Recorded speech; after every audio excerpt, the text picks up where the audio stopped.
रे विनोद बाबू नीमन से अभी तेज चिल्ला तरी इन्ने उन्ने भैलू से तो घर के लोग चिल्लाए लगे। प्यार से आप मेरी जान हो, आप लोग को कुछ हो जाएगा तो प्रॉब्लम मुझे होती है, इसलिए ध्यान से। वो पेड़ है, वो सरिया नहीं है, ठीक है, और छत नहीं है, उसके डहंगी कमजोर होती है, तो ध्यान से। बरियार डहंगी पर बैठी हो ना तो तनिए मुनी पातर पर बैठल त ए राजा पातर हो जाइबा। मुझे ला जा पातर पर बैठो कि पातर भइलो लेके आई कि टूट जाही राजा जी कि तनी सूते त चदरिया तान के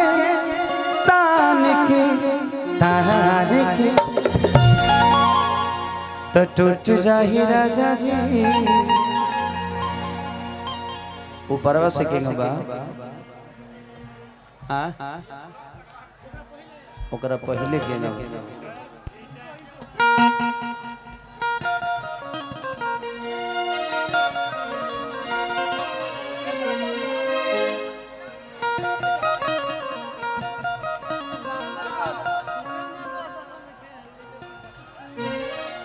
कि छुए त बदन के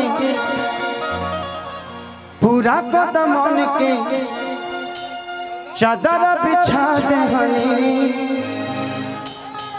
बलम जीवन पिघला दे हनी पलम पर झुलुआ झुला दे।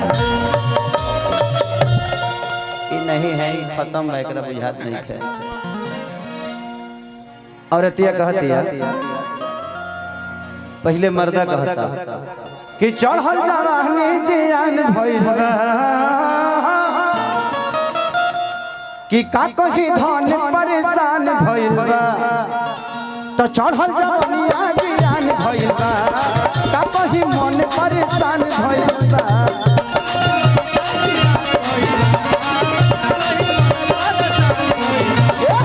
चढ़ल जवानी जियान भइल बा का कही मन परेशान भइल बा। तनी सूत में चदरिया तान के कृपया दूरी बनाए।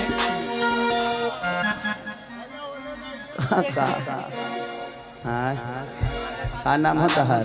मुस्कान जानू। मुस्कान जान, मुस्कान जानू। तो क्यों के जानू नहीं खूब बनल का जी अपने से जानू टाइटल लगा दे लगा।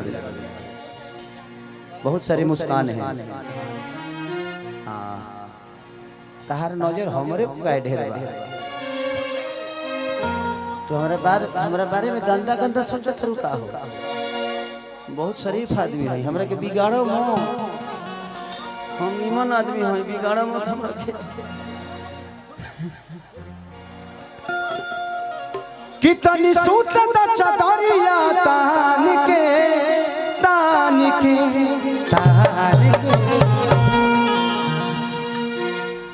तू दूरे रहना तो हेलो न्यूज गलत बना दी ना बने बोलो न। अरे तो हम जानता नहीं कि टूट जाही राजा जी, टूट जाही राजा जी पलंग में सागवान के, टूट जाही राजा जी पलंग में सागवान के। ओ तनी सूत में चदरिया तान के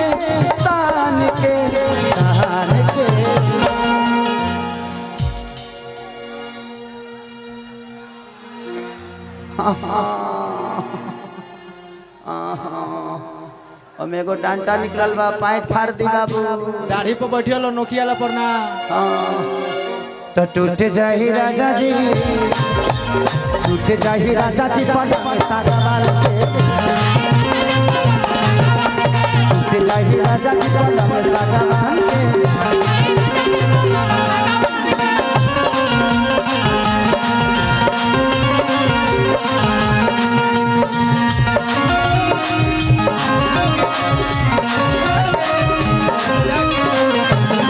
हो गई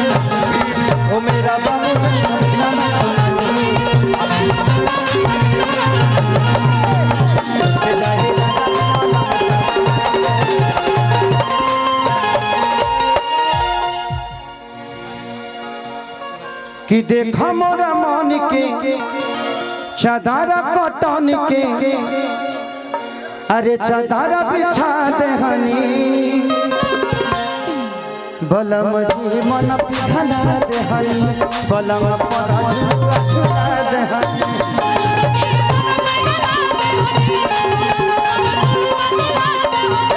बलम जी मन पिघला देहनी बलम पर झुला देहनी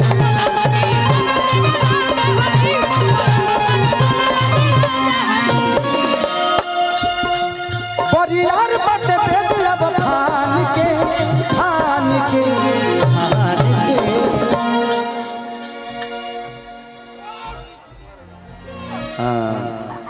कि परियार बट बेदिया बखान के खान के तो टूट जाही राजा जी टूट जाही राजा जी पलंग साजवान के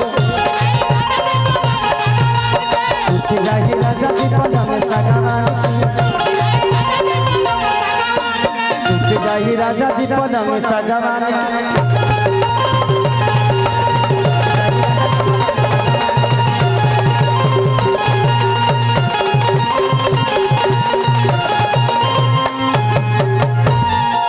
वाह वाह। चलिए आज एक बहुत प्यारा खूबसूरत होली हमारी लिए हुई बा। अन्नपूर्णा